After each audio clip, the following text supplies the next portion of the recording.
Hi, I'm David with Arizona MMC, which is Arizona's premier medical marijuana certification office.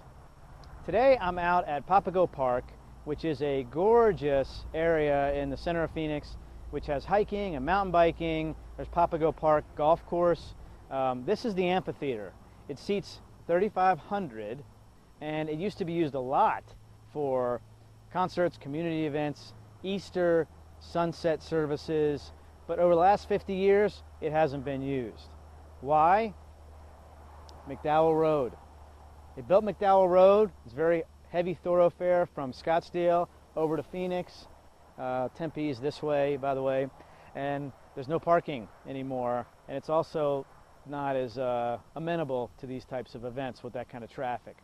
Anyway, the topic for today is the IRS and the medical marijuana industry. There has been some recent developments with how the IRS views medical marijuana dispensaries that may cause a humongous problem for the whole industry.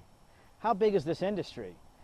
Nationwide, I'm not sure. California is a $1.7 billion industry for medical marijuana. So these are not insignificant numbers. And I'll use the example that happened recently to tell you where the IRS has been headed with this.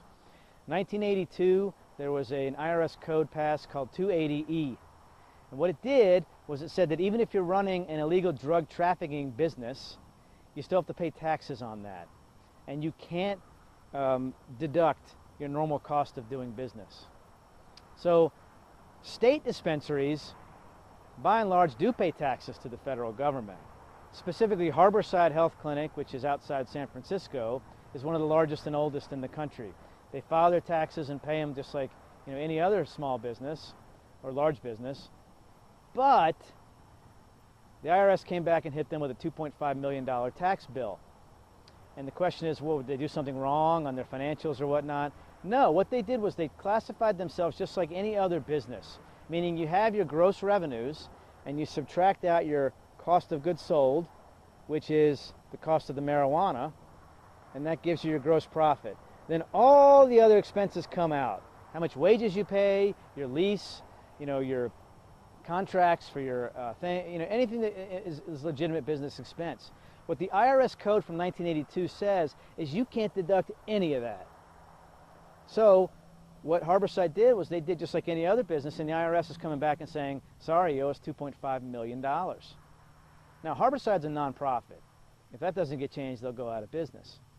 But you're talking about hundreds, thousands of dispensaries in up and down California that may be faced with the same fate. Here in Arizona, we don't have dispensaries yet, so we don't have these kinds of risky issues and tactics from the federal government. But that's what those types of things may happen as long as federal law is here and state law is here. Until they come anywhere into the same ballpark, these are the types of issues that we're going to see. Anyway, I'm David with Arizona MMC. We offer discounted certifications for patients with our licensed compassionate doctors. We will take pictures of you digitally, upload them as long as scanning in documents. We'll get your medical records for free. All this is online because that's what the state requires it to be. If you go to arizonammc.com, you'll see where you can schedule your appointment, and you can also fill out your medical record form. We'll get your medical records for you. I'm David with Arizona MMC. Have a great evening.